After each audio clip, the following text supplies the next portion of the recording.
Here's a look at this full-size spare in the Trailhawk. Now I was looking in the owner's manual, and it says you're not supposed to permanently attach or permanently use this full-size spare. You're just supposed to use it to get out of your situation, because I guess these wear out really fast. So it's not like you can use this to, in the rotation of your tires. It's just basically sort of a temporary spare. It says that it looks like a real tire, but it's not. So it must be some kind of soft rubber. I don't know if they make them lighter.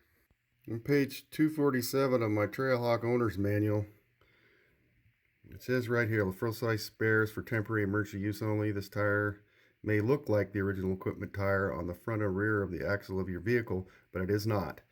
Originally, when I got the Jeep, I was thinking, oh, full-size spare, well, I'll rotate that spare tire in with the rest of the tires, but you can't do that. It's just really an emergency spare. So keep that in mind. Got to read your owner's manual. Some good information. I don't know what designates it that it's not a real tire.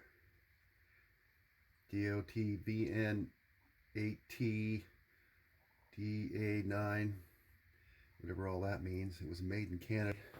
All right, let's take a look at this hook to secure the lid open. Now it has this little protrusion here. It's designed to stow your hook in the lid, just like that. And you want to make sure that's secure, because I've had this thing dangling and the hook goes down. The hook will go down inside and get stuck on either your jack or somewhere on your tire, and then you're trying to get the lid open and this thing's attached on the bottom. So you want to make sure this gets secured like that, and it just hooks up here to hold it open. Here's a closer view of that hook.